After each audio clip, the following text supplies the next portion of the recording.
The last speaker for this discussion on national integration, Sayyid Adnan Kakakhel Sahib, seat number 93, Jamiatul Uloom Islamia, Banori Town, Karachi से ताल्लुक है इनका.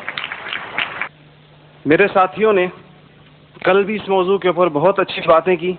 आज कोशिश करूंगा उन्हीं बातों की रोशनी में इसको बिल्कुल मुख्तसर अंदाज में पेश करूं. इसमें दो राय नहीं है कि हमारा सबसे बड़ा बहरान नजरियाती यकजहती, फिक्री वहदत और इत्तेहाद और इत्तेफाक से महरूमी है बनाया. ये तो बात बिल्कुल वाज़ेह है. मसला ये है हमारा अमन व अमान तबाह क्यों हुआ, हमारा नौजवान किस तरह दहशतगर्दों का आला बना, और हम रोज बरोज लाकानूनियत की दलदल में क्यों धंसे जा रहे हैं.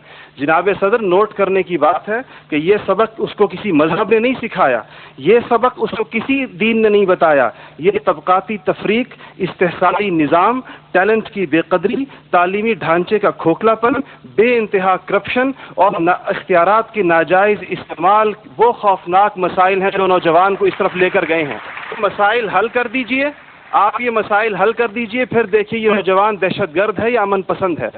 हमारा तीसरा, हमें अपने उस पड़ोसी मुल्क से सबक सीखना चाहिए जहाँ से मुशाहिद साहब तशरीफ़ लाए हैं और आप अनकरीब जाने वाले हैं. उनकी और हमारी तारीख़ आज़ादी एक ही है. उनको और हमको हमें और उनको एक जितना वक्त मिला है, मगर उन्होंने अपने यहाँ जमहूरी अक़दार को इतना मजबूत कर दिया है कि हुकूमत कितनी नाकाम साबित क्यों ना हो जाए, कोई भी उस्ताद टूट पड़े, ये नहीं हो सकता कि फ़ौज बैरकों से निकले इक़्तिदार में आकर बैठ जाए.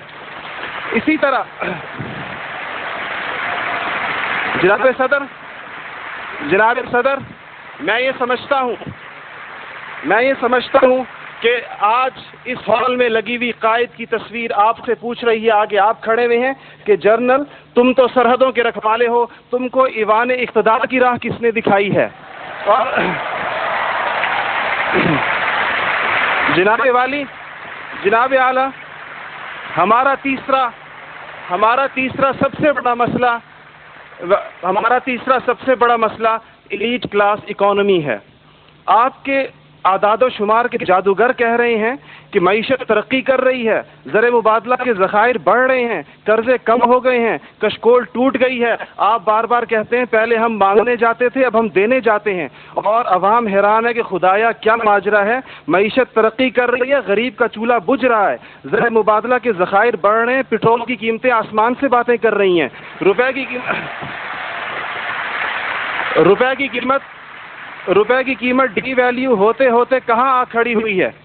और इसके बाद एक और बात जनाब सदर, आपने कहा कि बसंत मनाने से कुछ नहीं होता. इस्लाम तफरी से हरगिज़ मना नहीं करता, बल्कि सेहतमंद तफरी की हौसला अफजाई करता है. मगर खुदारा महरूमों लाचारों की आरजुओं के मज़ार पर धमा चौकड़ी ना मचाई जाए. देखिए, इस्लाम ये कहता है अगर एक घर के अंदर एक अजीब तासुर है, ठीक है, लोग इनफरादी तौर पे पतंग उड़ाएं, कोई इसको हराम नहीं कहता, मगर जब एक गरीब देखता है कि मेरे पेट में रोटी नहीं, मेरा सदर पतंगबाजी कर रहा है, तो वो यूं समझता है कि हमारे दरमियान गैप है. आप बिल्कुल वो समझता है. गरीब कहता है कि मैं, गरीब देखता है, गरीब आपको उसके एहसासात का बिल्कुल इस तरह लगता है एक घर के अंदर मैयत पड़ी हो और आप दूसरे घर के अंदर ड्रम बजाएं कि मैं तो आज़ाद हूँ, गम तो तुम्हारा है, मेरा नहीं है.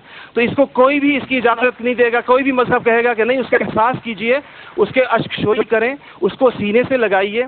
इसके अलावा जनाब सदर, एक बहुत अहम बात जो हम महसूस करते हैं कि बाज़ मसाइल आपके लहजे की करख्ती की वजह से ख़राब होते हैं.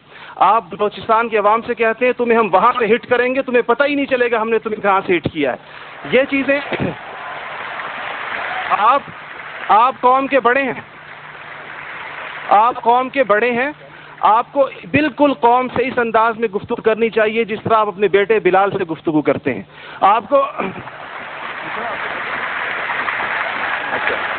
इसके जनाब सदर, आपका लहजा जो है, वर्दी की बात मेरी बहन ने की, वर्दी की बात तो आपने खुद 14 करोड़ अवाम से कहा था मैं 31 दिसंबर को उतार दूंगा, फिर कौम के वसी वफाद में आप वादे से मुकर गए.